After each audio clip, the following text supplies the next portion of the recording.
Hello, it's Lord Slar here, and welcome back to Reappraisal, where I look at the Doctor Who stories which ranked in the bottom 10 of Doctor Who magazine's poll of every episode up to 2013.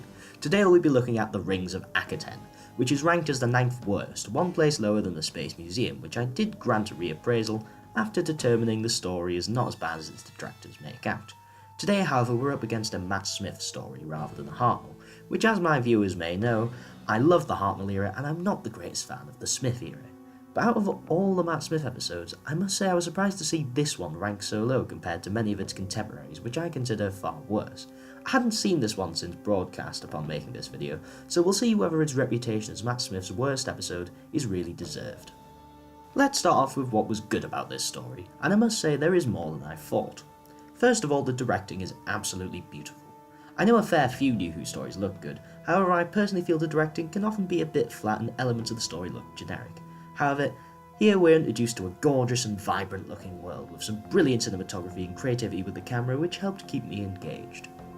Matt Smith as the Doctor was surprisingly really good here too.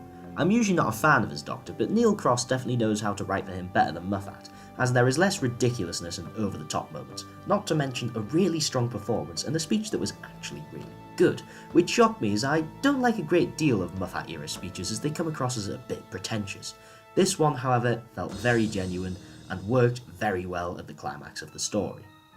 It was nice to have a build-up that took its time too. Often in New Who, due to the severe lack of time to tell a full Doctor Who story, the build-up is often very rushed, and it was nice to just walk around a weird alien world, not to mention one that actually felt fairly unique despite the generic space market. Sure, this meant the resolution was a bit rushed, but it was refreshing at least. Now we move on to what I didn't like about this episode. Most pertinently, we need to discuss Clara. Now, as you may know, I've never liked Clara, and this episode is no exception. I think what really bugs me about her, both here and generally, is how unnatural her dialogue is. The things she says doesn't sound like something people say, and it just comes across as the writer trying to artificially make the character look so deep and clever, and it just comes off as a bit forcing up its own arse. Fortunately, moments like that aren't as common here as they are in other stories, but it's still present, and at this point, Clara's character is fairly shallow, which results in some key moments of the story falling a bit flat. By this I'm referring to the Leaf and stories from her childhood. As I feel no emotional investment in this character due to a lack of character at this point in the show, these moments that are intended to be emotionally charged just don't quite work. The same thing worked with the Doctor in the story because we've seen all the pain and suffering caused by the Time War and the Daleks in a moment that really harkens back to Eccleston's lowest points in Dalek, but there just isn't enough there to make it work with Clara.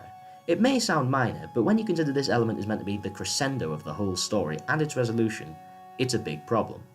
Another issue is that some parts of the story feel like they're retreading over old ground. For instance, Matt Smith's Doctor going back to a companion's childhood, like he did with Amy, or the fact that Clara with the child is incredibly reminiscent of The Beast Below, which was also Amy's second story.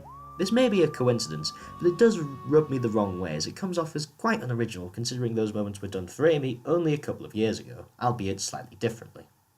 There are also some problems I had with the resolution.